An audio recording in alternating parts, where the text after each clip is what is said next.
அடி அம்மா கடை வரைக்கும் போயிட்டு வந்துடுறேன். அம்மா நானும் வரேனே கடைக்கு. டேய் நான் உனக்கு கடைக்கு கூட்டு போனா நீ அது வேணும் இது வேணும்னு கேட்ப. என்கிட்ட காசு இல்லை. உங்கள் அப்பா கொடுத்ததுல சமைக்கிறது வாங்குறதுக்கு மட்டும்தான் என்கிட்ட காசு இருக்குது. கம்முன்று சொல்லிட்டேன். அம்மா நான் சத்தியமா எதுவும் கேட்க மாட்டேம்மா, என்னை கூட்டு போமா. சரி வந்து தொலை. டேய் கடைக்கு வந்துட்டோம், கையை வச்சுட்டு சும்மா இருக்கணும், அம்மா வாங்குற வரைக்கும். புரியுதா? சரிம்மா சரிம்மா, நீ வாங்கம்மா. சொல்லுங்கம்மா என்ன வேணும்? 1/2 கிலோ சர்க்கரை கொடுங்க, 1 கிலோ அரிசி. அம்மா அம்மா எனக்கு அந்த சாக்லேட் வாங்கி கொடுமா.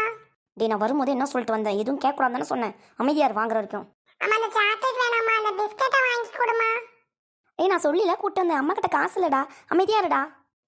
அம்மா அந்த ஜூஸாவது வாங்கிட்டாமா. பாவம் சின்ன தம்பி தானே, திங்கிறதுக்கு தானே கேட்குறேன், ஏதாவது வாங்கிட்டாங்களே. அப்படியா? டேய் மவனே நீ இங்கே இருந்துக்கடா, அண்ணா உனக்கு என்னென்ன வேணுமோ எல்லாமே கொடுப்பாரு. தின்னுக்கிட்டு இங்கே வேலை செஞ்சுட்டு இவர் கூட இருந்துக்க, சரியா?